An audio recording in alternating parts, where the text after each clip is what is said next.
What's going on, everyone? Welcome back to Real Reds Talk. The title of the show today is Benzema to Man United, or Benzema to Lyon, or Benzema to Arsenal, or who knows where he is going to go. As we approach the last week of the transfer window, it's buy or bust for Manchester United, and one of the hottest names right now, as I just mentioned, heavily linked to a lot of clubs, is of course Karim Benzema. So we'll be discussing the possibility of that. We'll be talking about the 1958 because they've released a statement in regards to the future of Manchester United. We've got more updates on Ineos and something fun planned towards the end of the show as well. So as always, smash a like on the video, get involved in the comments section as we go through the topics on the table, and we're going to kick things off with the main man himself, the reason why we're here for the show today, Karim Benzema. Sam, lots of links, like I said, coming out from here, there, everywhere. Conflicting reports again, because I've seen TalkSport come out with some shit, and I've seen J. Felix Diaz, I think it is, Sport Witness, come out. So the conflicting reports are effectively Man United are in talks with Al Ittihad about a deal for Karim Benzema. So that's from J. Felix Diaz, Sports Witness. Yeah, Sam Pilger, who's decent journalist. Man United are absolutely going in the market for a striker. I would be very surprised if a striker is not brought in on loan before the deadline. And then TalkSport reported Anthony Martial has been informed that his United contract will not be renewed this summer. A move for Karim Benzema has also been ruled out. So again, we're in cuckoo land. We don't have a fucking clue what's going on. No one has a clue what's going on in this sense. And I know we've already spoke about Karim Benzema, but if they don't go for a player like this and they end up going for someone like Choupo-Moting, is that basically just writing the season off at this point? Again, I think they've already haven't they? Really? Like, the season's already wrote off, and like, what else is there to play for? I don't think we're making top 4 or top 5. And I don't see us winning the FA Cup. Yeah, we've got an easy draw this weekend against Newport. Well, I say easy, that's famous last words in it, and we're getting knocked out by them. So I don't think there is anything to play for. So I don't see the point of bringing in a Choupo-Moting. Like, just yeah. Is he all right striker? Sure, but 34. Bayern don't normally let people go unless there's a reason. We all know this. We've been through this. It's been there before. So there's a reason why they'd be willing to let him go. There's a reason why they let us have Sabitzer, because the guy's injury prone and he can't stay fit. It's the reason why they gave us Schweinsteiger, because dude was just not built. His legs fell apart. It's the same. This could be the same thing here. And obviously he's always going to be out of joint because Harry Kane arrived in the summer. He's got Jamal Musiala in front of him as well, who can play in that number 9 also. So the guy's looking for a move. And is that the kind of guy we wanted to do? Like, a guy who's just looking for a move and is a mercenary? Again, if you're going to go the mercenary route, Karim Benzema's right there, man. Like, if you're going to go the mercenary route, get one of the, up until he moved to Saudi, one of the best lethal strikers in Europe. Knows where the goal is, can build up play, can bring players in. He's used to playing with stars and not being the focal point and the main man. And from the reports, apparently he doesn't expect to get the wage that he's on in Saudi Arabia, because obviously it's ridiculous. So we could offer him less. Obviously he's going to be on a fair whack, but for 6 months, I think that's the option. If you're going to get a mercenary striker in, that's the option. If not, then I don't see the point. I don't see why we bother with like a Choupo-Moting, like, because I don't see what he offers. Well, we always allude to Morata's agent as being fucking phenomenal and one of the best guys on the planet as an agent. But Choupo-Moting's agent's done all right as well to get him moved to Paris Saint-Germain and Bayern Munich from Stoke. I don't know what's gone on down the line there somewhere, but he has, and he's played in some massive games for him as well. I'm not saying that makes him a great player. I'm just saying, like, his agent is fantastic. So, I would probably make him my agent if I was in football. That's what I'm trying to say. Let me rephrase the question to you then. How much of a difference would Benzema make if we brought him in, do you think? I think massive. I think it's very unfair to have Rasmus Højlund as your main striker. Like, he's raw, he's clearly talented, but for him to lead your line and just be like, look, mate, you're responsible for all the goals coming in here because you play with a bunch of selfish strikers in Rashford, Anthony, Sancho before he left, and Sorry, I just forgot the other right winger that we play with. Everyone does. Don't worry about Yeah. it. Ahmad, Anyways, Listre, well, Ahmad's not even got a Anthony. chance yet, has he? So, No. so yeah, and then you're expected to lead the line and get involved in playing when that's not his game. His game is like he's a in the box striker. He's got pace, so he can run in behind if you play balls into him. And if you put balls into the box, he'll score. But he's not that type of guy to bring in hold-up play like a Harry Kane or a Benzema, for example. He's not that guy. So the way we play and the style doesn't suit its way to Rasmus Højlund. Plus, he's young and raw, needs to be developed. So when you bring in a young raw striker, you need to have an experienced striker next to him who can help him, coach him, bring him through situations, and then also can be rotated in and out of the system as and when needed. So Rasmus Højlund's not playing 50 odd games a season and you're just running him into the ground, because that's not the way to develop young talent. Like, you don't want to run them into the ground and destroy their confidence and stuff. So that's what you are. And then obviously Karim Benzema is a lethal striker. Did you say he was top assist at Real Madrid? So if he's a top assist merchant, can play in the likes of Rashford, can play in the likes of Garnacho, can work with them together. What was he goal scoring? Was he like third on the list? Second on the list. So he knows where the net is. He's played in massive games, Champions League, La Liga, Copa del Rey finals, won titles, won Champions Leagues. As well. Like, has he won the World Cup as well?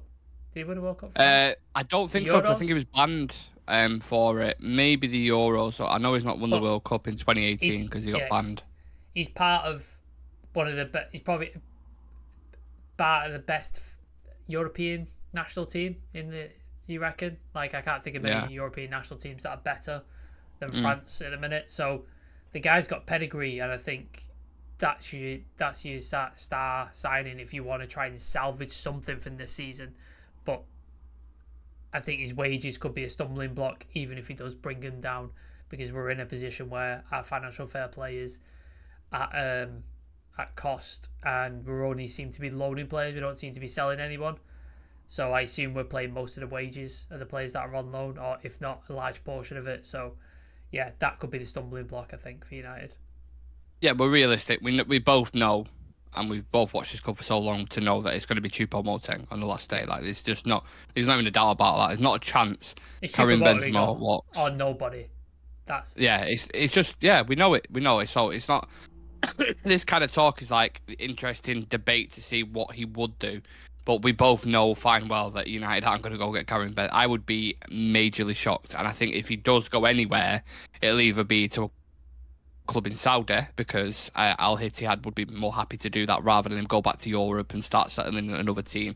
And interesting enough, is he just happy with the loan, or then what happens? Or, if he wants a couple of years in Europe, because I still think he's capable of playing at the top level. Like, this guy, the year he left for Saudi, what he did for Madrid was fucking unbelievable. So just because he's 35 or whatever, I think Ronaldo proved that anyway, coming over, another former Madrid player, 37 years old, scored 17 league goals. So he's more than capable of it. I just don't know how the dynamics would work with the team, but it's worth a gamble, in my opinion.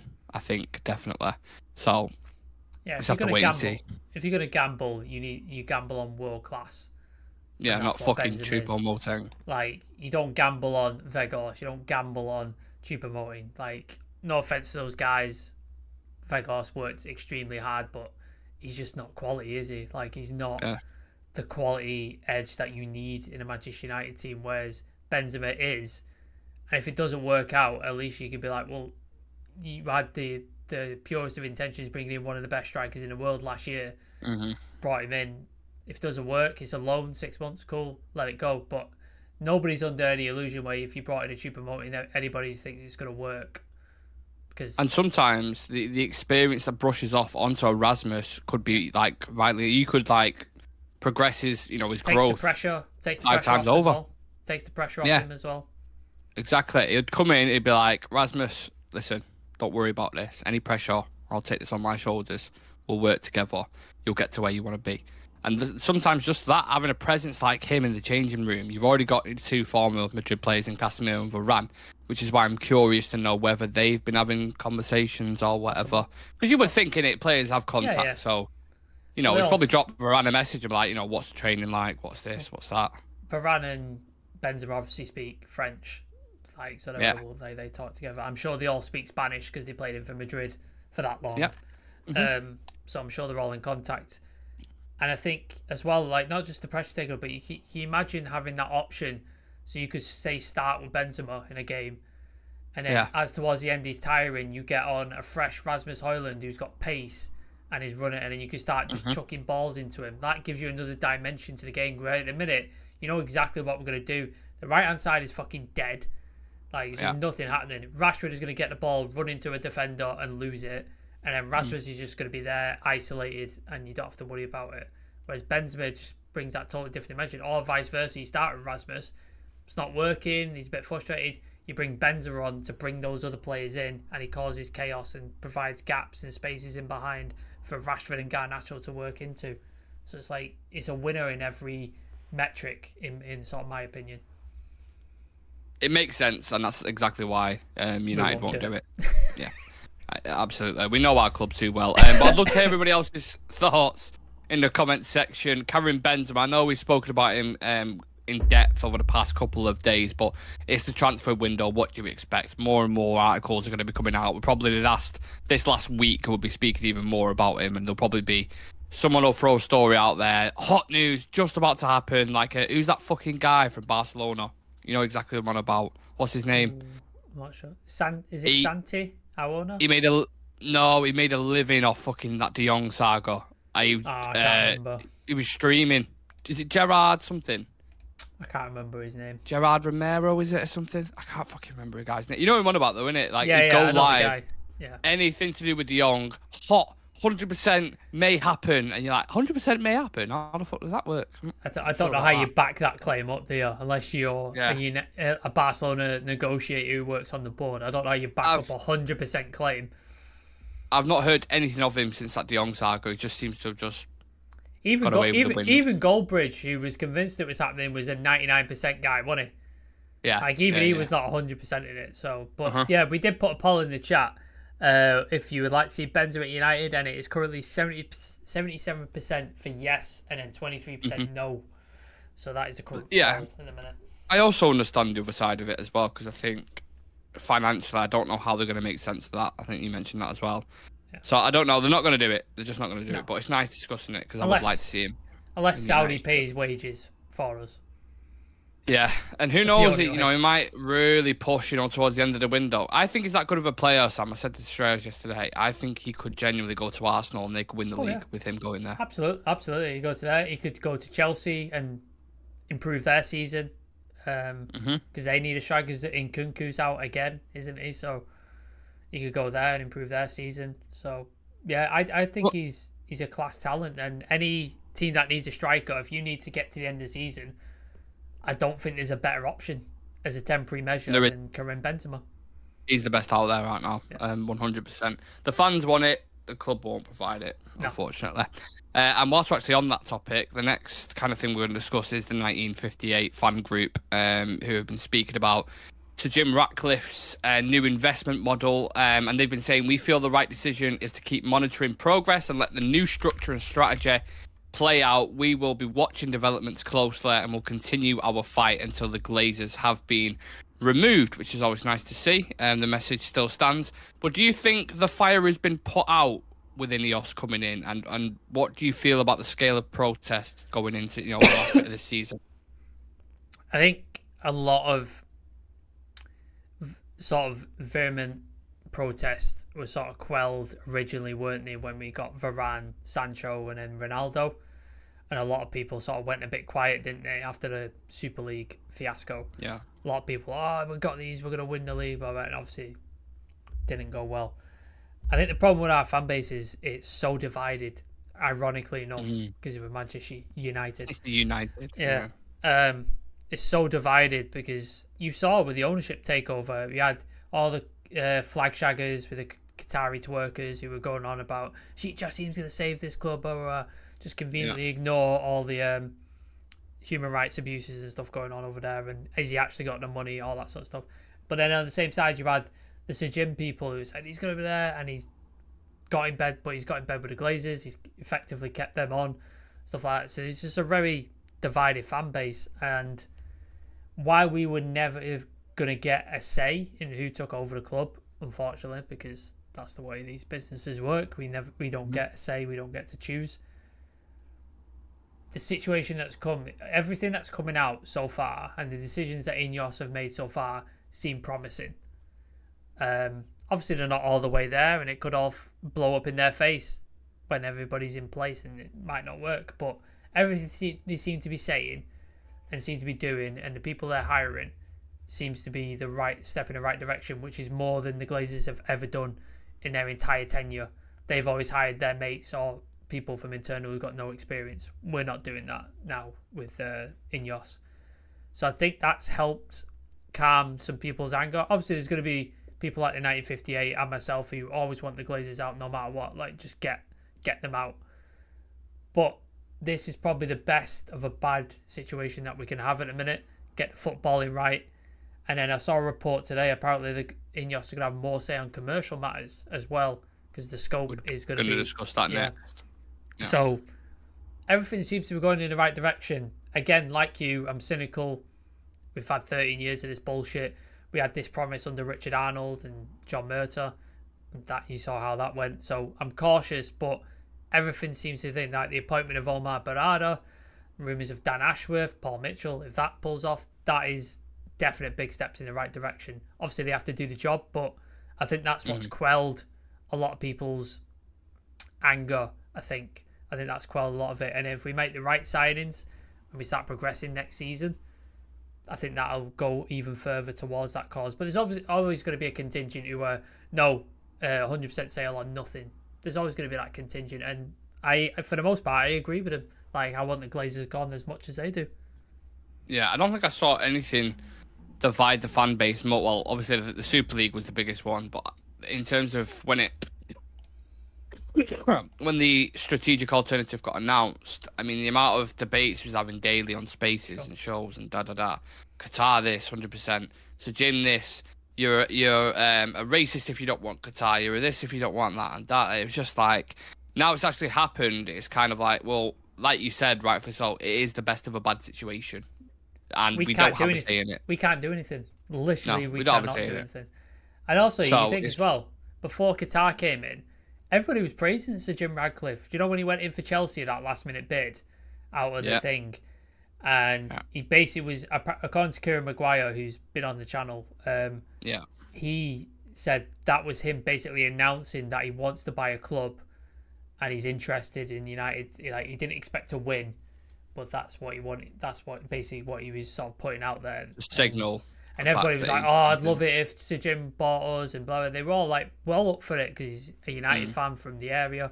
Everybody's well up for it, and then all of a sudden that sort of turned on a dime, didn't it? When they saw the shiny thing in Qatar, and then suddenly he was enemy number one, and now it's gone the other way because the revelation of Qatar not necessarily having the funds or being able to provide evidence of the funds. Now everybody's like, "Oh, he's not real, he's AI." But so you just see how it just swings constantly back and forth. And there's no sort of consensus in the fan base, and it's always going to be that way, man. Like, it just is. Well, this leads perfectly into the article from The Athletic, from Adam Crafton, really good article, saying Ineos feel that United's commercial possibilities will be hugely increased by on-field success, which obviously hand-in-hand works together. Therefore, Ineos will have a say in the club's commercial operations as well as the sporting ones. It has been remarked internally that no amount of criticism of what has come before will upset the Glazers, because if Ratcliffe can return United to the peak of Europe, then the value of their remaining shares will rise, and if the opposite happens, then the British billionaire will be the lightning rod for the blame. Yeah. Do you see them potentially bumping heads at some point? Because I have a strong feeling that's going to happen. I really do. It depends. It sort of depends what is in this agreement that they've struck in order for him to take the shares. Like, does he have legal recourse where he's able to do stuff and they can't do anything about it? Or is it like a handshake deal where they've said yes and then, do you know what I mean? We don't know. Like, we don't know at this point. And it is a win-win for the, as always, it's a win-win for the Glazers. Yeah, exactly. Like, as always. Do you know what I mean? As always. Like the article says, if he does well, in the football pitch. Obviously, revenue streams go up, commercials go up because everybody wants to be involved with a successful team. Everybody wants to be involved in a successful Manchester United, no matter So you've seen, we've had record commercial revenue and sponsorship deals, and we have been the worst United team for decades. Absolute decades. It makes you think, doesn't it? If you are successful. Exactly. Just imagine if we were winning trophies and titles season after season, how much money these guys could get. So again, it's win-win for the Glazers. So if Sir Jim Ratcliffe does well in football matters, means revenue streams, commercial streams go up. So I think that's why they've got that scope now over that side, because obviously they're interconnected, like you said. But then again, for the going in the Glazers' favour, if it all goes tits up, Sir Jim and Ineos are to blame. The Glazers are like, look, we gave him sporting control and football things, so if that's gone wrong, that's down to him and stuff. So they can just parade him out as the person who was at fault.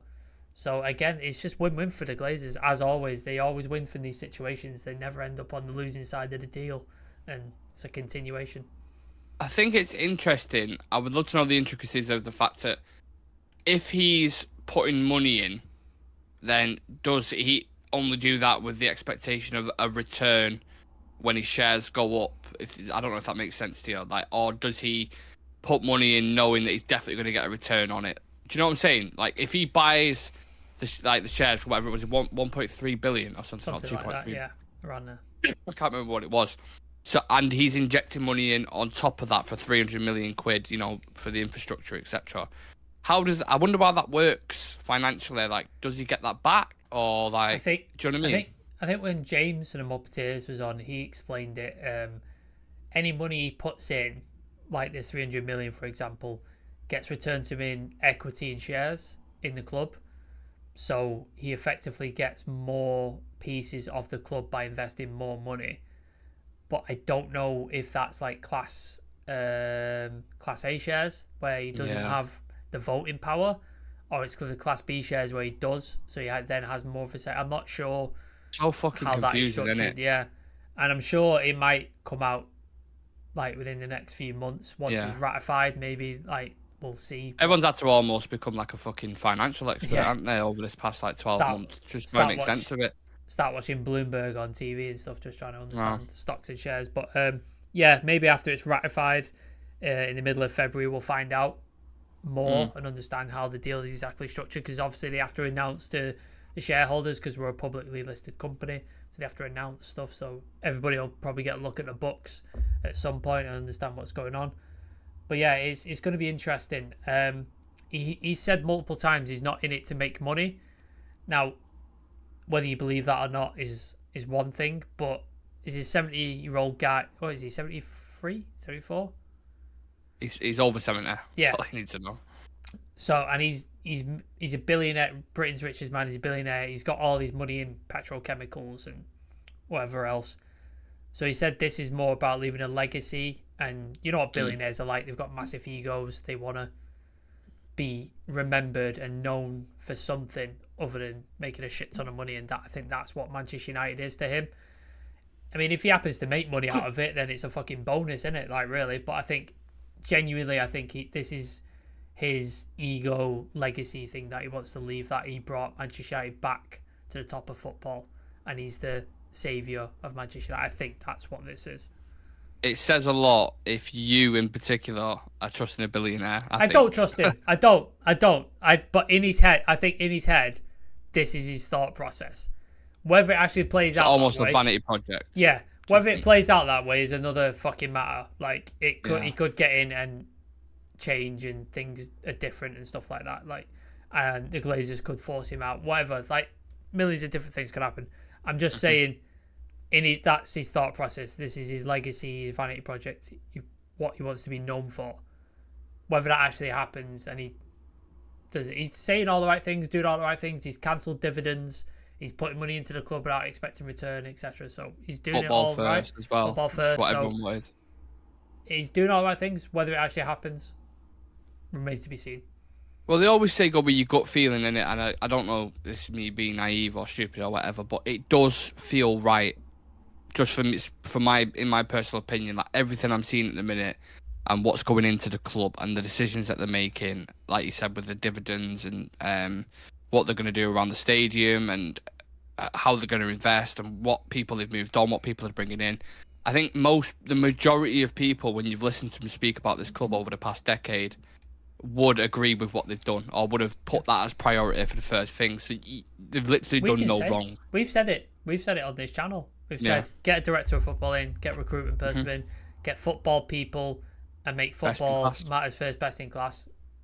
That's what they seem to be doing. They've hired Omar Barada. Dan Ashworth is heavily being linked. Paul Mitchell is heavily being linked. These are all the best people in class. And all the players we've been saying for years need to go. All the rumours seem to be that there's going to be some sort of fire sale and people are going to go. Contracts aren't getting renewed. All this sort of stuff. So it all seems, from the outside, the optics seem to be correct.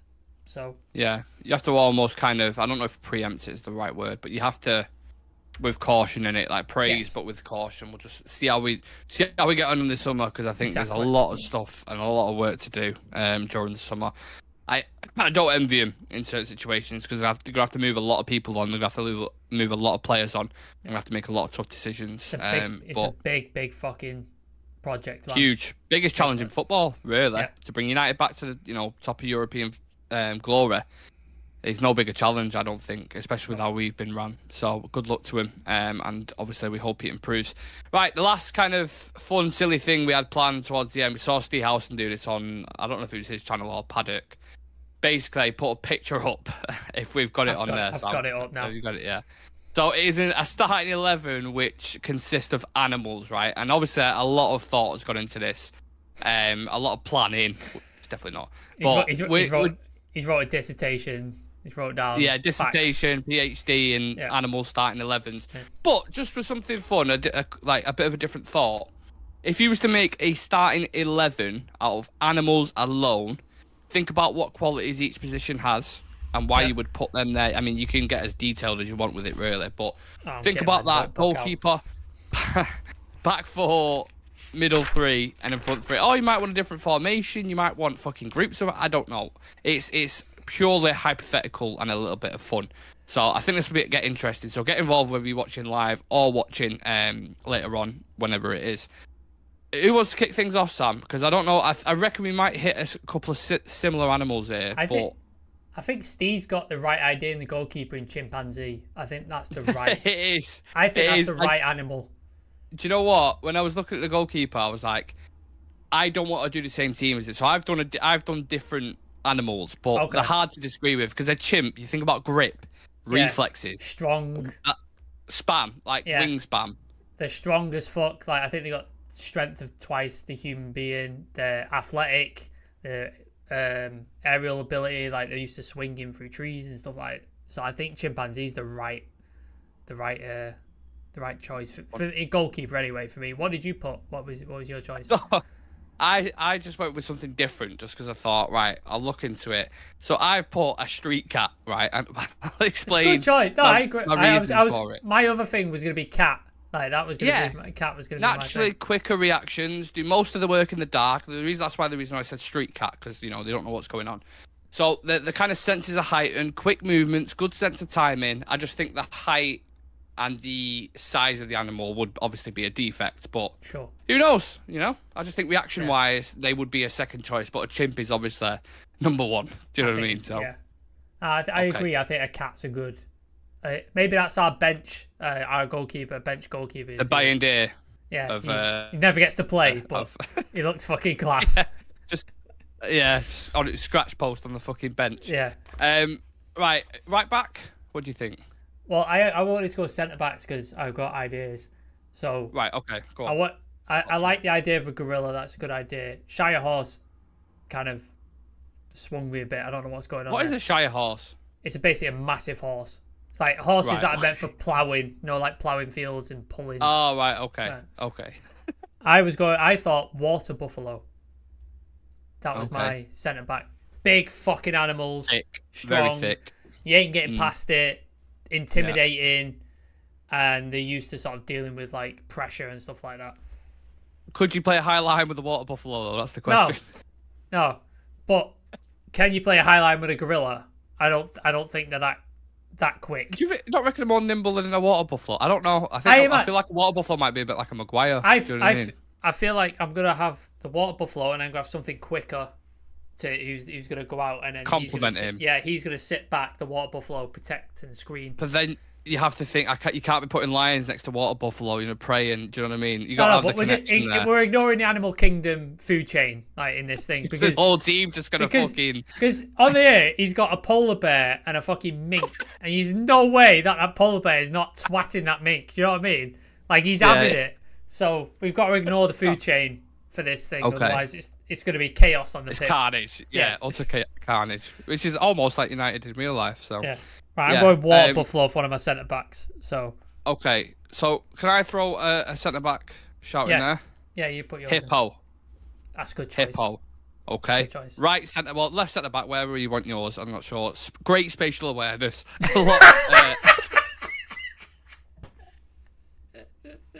Spatial awareness. I'm just thinking, they're quite large, and for the size, hippos are nippy as fuck. They're quick. What's 28 miles an hour? That's the one. Yeah, 28 miles. Yeah, fast. They're rapid. Strongest jaw in the animal kingdom. Yeah. So if you need a bit of a bit of bruteness, also, Captain Hippo, man. Also, their skin is bulletproof. Like you can shoot it with a gun and doesn't do anything. So it's it's actually bulletproof. Yeah, bulletproof. Like if you shoot it with a handgun, doesn't matter. Doesn't do wow. shit. So you have to get you have to get a high-powered caliber hollow point rifle to kill these fucking things. That's how fucking dangerous they are. They kill more people in Africa than any other animal. Oh Jesus! The hippo. So wow, you're pulling out animal facts. Yeah. So are we going with a hippo and a water buffalo as a fix at a back partnership? This is a Vidic Rio type centre back that's what I mean. You asked for something to complement it. Hippos are rapid, man. So. You know what I mean? You got a bit of pace, bit of bruteness there. I like this. This is going nice. Okay, talk to me about wing backs. Are we going wing back? All right, so we want something quick. No. Yeah. Well, if you want to go full back, go full back. I've gone with. Go on. What about a cheetah? I had a cheetah. You didn't cheetah. Yeah. Quick. They are good at sort of sniffing, like taking down prey. Like they're not just like a sort of sniffing danger. Yeah. So they're quick. They could take down a gazelle. Like they're not. Yeah. Sort of and the gazelle are like wingers, agile. Yeah. So stamina is obviously a massive thing. Stamina, they can get up and down. Super good. Yeah. I think a cheetah's a good fullback. No brainer. They're like the Kyle Walkers of the animal kingdom. I think cheetahs. I think it's very fair to say. Yeah, I'm like this team's coming up. This team's gonna be. What's your option for your other fullback? I had ostrich, and this was the wild card. Okay, it's a very, very wild card. I admit that. I literally put in capital letters "wild card" at left back. Might be all over the shop, but great aggression, very direct, would overlap with ease, and have that bite when defending. They are quick. Ostrich. I think they can run really fucking fast. Dynamic as well. Do you know what I mean? Straight, like you know what I mean. So you're looking for that overlap on that left-hand side. They've got a bit of shit housery in them because they're dickheads. Proper dickheads, ostriches. That's what I'm saying, aggression. You give it a bit of that, do you know what I mean? So, also, I think we need a bit of that in the team. Johnny Cash almost lost a testicle because he got kicked in the bollocks by an ostrich. So, these dudes don't fuck about, man. So they can kick as well, is what they can kick, man. Well, they can fucking kick. Ostrich. That's the wild card option. We're putting ostrich in. Okay. So, can we just go through the... So, we got a chimp in there. I've never thought what are we doing on this channel? A chimp in net. And then we've got a cheetah at right back. Yeah. Solid option. A hippo and a water buffalo at the back. And then an ostrich at left back, yeah? Yeah. Shreyas is pissing himself in the chat. This is hilarious. Right. So, we move into the midfield. So we need CDM. Okay. I try to think of something solid but quick. Like he's got something to it. Like the rhino he's picked is a good option, I think. But rhino is good. I thought as like there's different kind of sixes, isn't there? So rhino would be more like a strong kind of defensive. Yeah. I've gone with more of like I don't know if you could call it a carrick kind of type. So there's just options everywhere, and that's why I've gone with an octopus because I think ping it left, right, behind, forward. Anywhere, any direction you want it, the octopus can.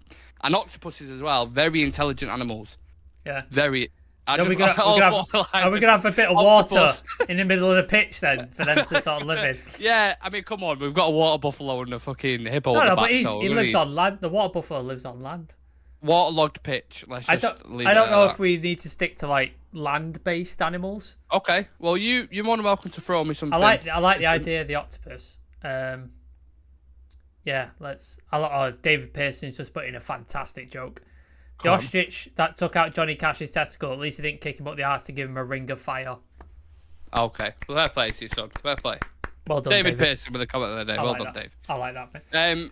Yeah, so what are we going with octopus, or have you got a different... I was thinking like a hyena.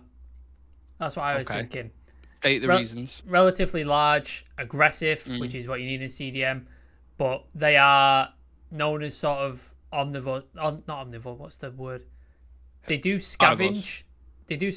But they can also hunt down at the same time. So they can pick up the scraps, clean up what needs to be, but then they can also hunt down when needed. So if you need to chase down a player, get the ball back, that kind of stuff, I think a hyena is a good option in the. I like CDM. it. I have two things to throw back at you though. Okay. One, disciplinary issues, because hyenas are right little bastards. So you can guarantee they're getting a fucking red card. The second one, they work really well in packs, but I'm not sure about a single hyena on its own, how it would that dynamic. Point. They're the only qualms I have.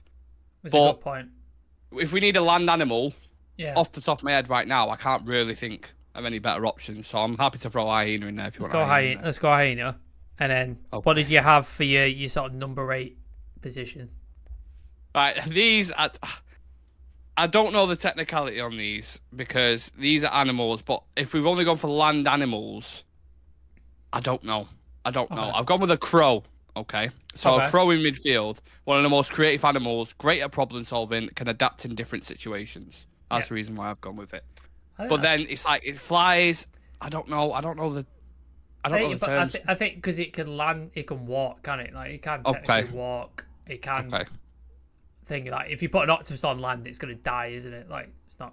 Well, you could go with an eagle as well if you wanted an eagle in there. Either one, eagle or crow. I think a bird is a good option there. I think you need a bird in there. Definitely. A good option. Sherez is saying a cockroach, adaptive. Mate, a cockroach on a pitch would get fucking stamped on. A cockroach. I think Where are you gonna play it? I think we go eagle or crow. Which one do you want to go for? I feel like eagle's more fierce. If you're coming up against an eagle, you're gonna be more scared, aren't you, than a fucking crow? Let's put the eagle in there. Eagle in midfield can pick up the pieces quite literally. Okay, so our number 10.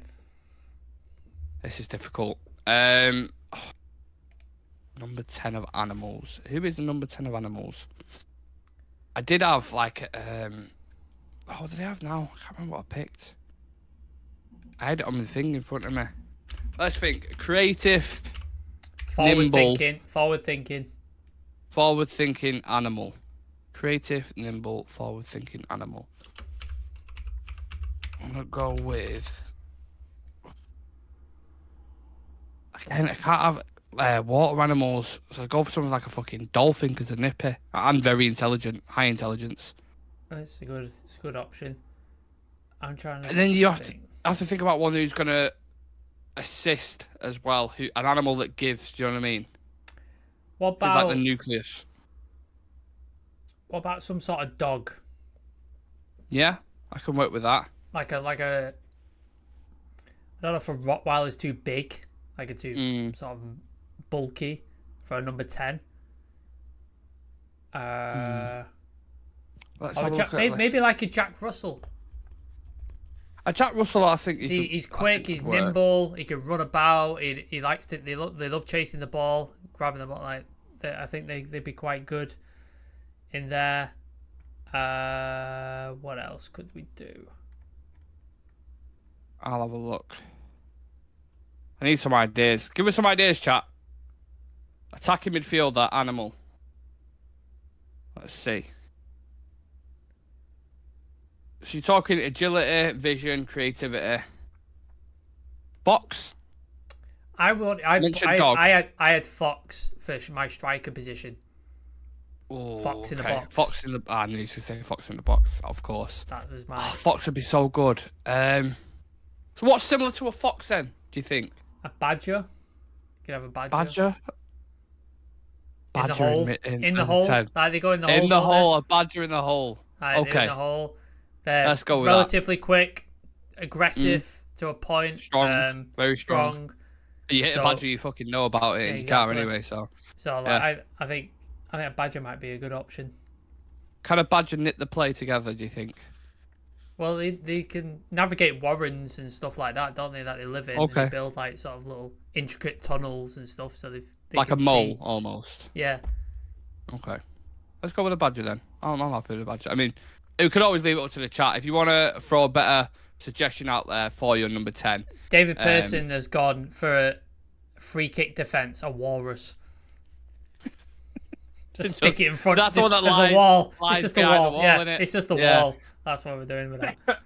Fair enough. Let's go badger. All right, wingers.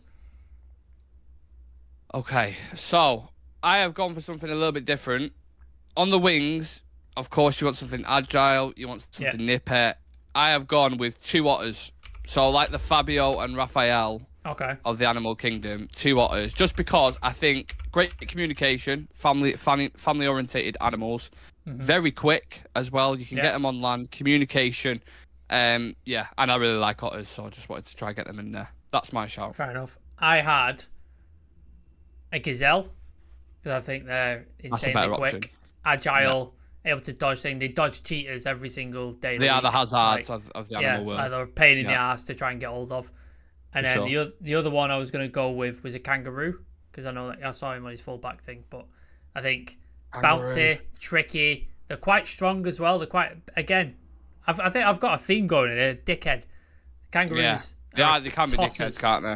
They're proper annoying pricks, but they're quick. Yeah. Got great height. Live like across massive open lands, and they're able to travel big distances quickly. So that were my 2 options for the. Okay, gazelle. I think definitely has to be in there on the wing. There's no doubt about that. The agility in a gazelle is just second to none. I feel like we should have an insect in there or something different because we just got loads of land animals, haven't we? Yeah. Let me pull up, right? Well, we had ostrich and we had cheetah already, so we did have those. Let's pull up a list of extremely quick animals. Agile. The Galago. The fuck is that? I don't even know what that is. Never heard of it. Dragonflies. I mean, no, because it's not really realistic, is it? To be honest. Dragonfly is what palestry is. You just get pushed off the ball completely. Yeah, that's a great analogy. Rabbit. Rabbit is a good option. Rabbit's quite good. They're very quick, nimble. Bats, grey fox. What about a Komodo dragon? Are they quick? Yeah, they're fast as fuck, man. Like really quick. Yeah. Every time I've seen them, they're just kind of like moping about with their tongue out. The lizards, so they need the sun to warm up, but once they get going, they have to chase down prey. Like they've got venomous bite, so they have to chase down prey. They kill gazelles and people. I've gone for a fucking aggressive animal here.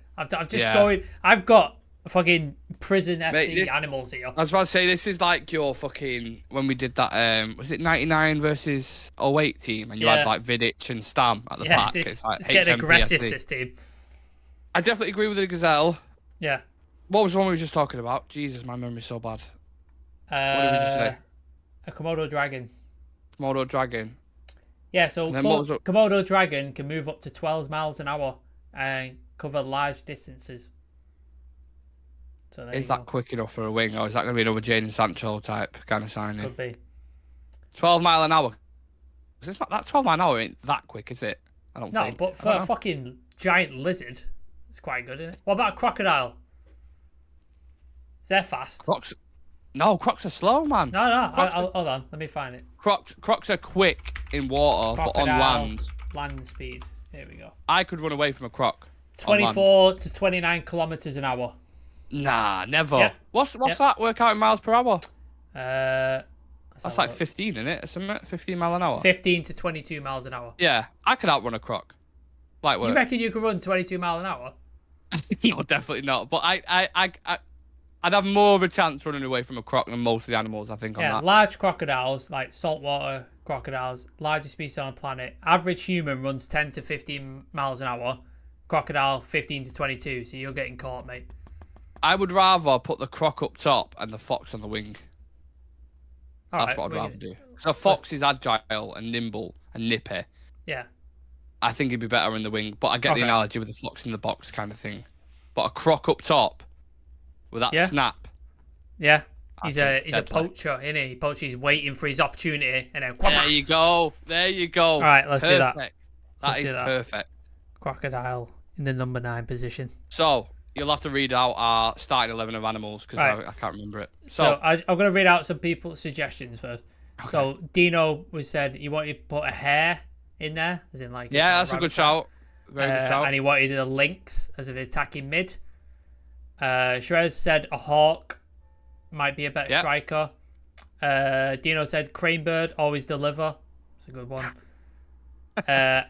He said he'd put a Sasquatch in defense as well. We're only doing real animals, Dino. We're not doing. I've never heard of a Sasquatch. What's that? Bigfoot. Oh right, okay, yeah. Only doing real animals. Shrez has just put a penguin. Smart and quick to get out of trick. Have you seen penguins walk, mate? They're not fucking quick.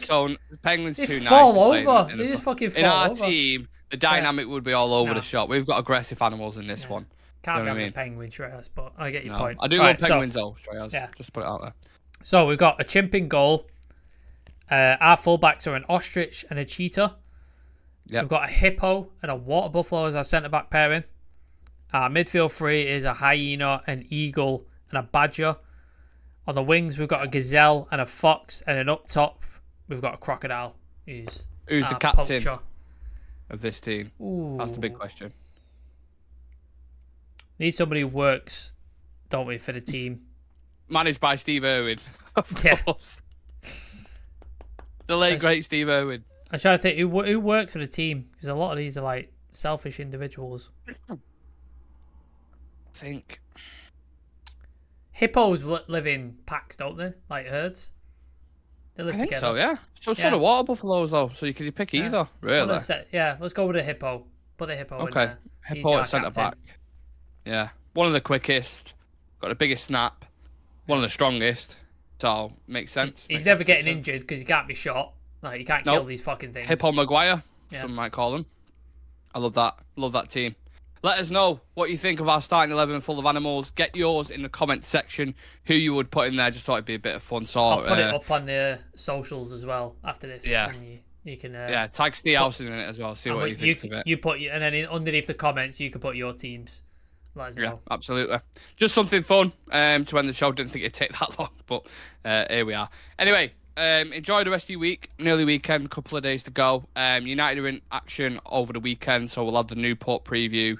Probably have to do it tomorrow, to be honest, but we'll figure it out. Either tomorrow or Friday night, we'll put it out. Yeah. Make sure you drop us a follow on socials, TikTok, Instagram, Twitter, Facebook.